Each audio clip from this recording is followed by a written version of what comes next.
शिव पुराण श्री शत्रुद्र संहिता 37वां अध्याय। पांडवों को शिव पूजन के लिए व्यास जी का उपदेश।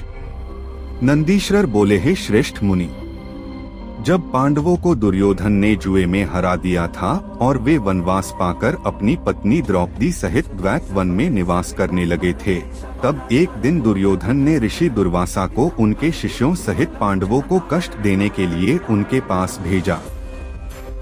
दुर्वासा ऋषि अपने 1000 शिष्यों को अपने साथ लेकर पांडवों की कुटिया में पहुंच गए और युधिष्ठिर से बोले कि हम स्नान करने जा रहे हैं, इतने में आप हम सबके लिए भोजन का प्रबंध कीजिए और स्वयं चले गए।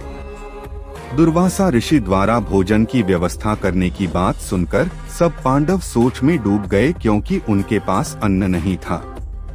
तब देवी द्रौपदी ने भगवान श्री कृष्ण का स्मरण किया और वे तुरंत वहां आ गए।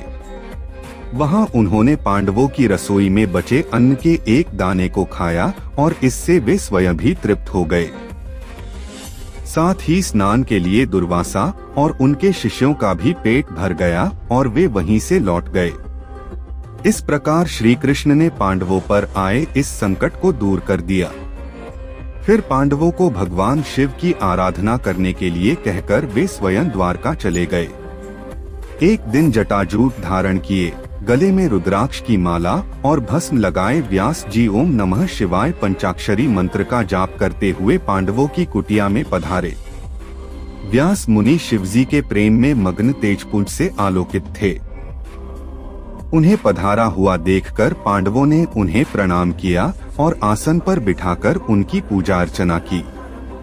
तब महामुनि प्रसन्न होकर बोले, हे पांडवों, तुम सत्य के मार्ग पर चलने वाले हो और सदा ही धर्म का पालन करते हो।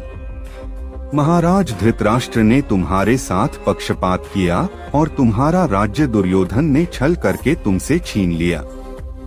जैसा बीज बोया जाता है, अंकुर भी उसी का निकलता है। अधर्म और असत्य का मार्ग अपनाने वालों का कभी कल्याण नहीं होता। तुम सत्य और धर्म के मार्ग पर चल रहे हो, इसलिए निश्चय ही तुम्हारा कल्याण होगा। महामुनि व्यास के वचनों को सुनकर युधिष्ठिर बोले, हे नाथ, हमारे कष्टों को दूर करने के लिए कोई मार्ग बताइए। श्री कृष्ण जी ने हमें कल्याणकारी देवाधिदेव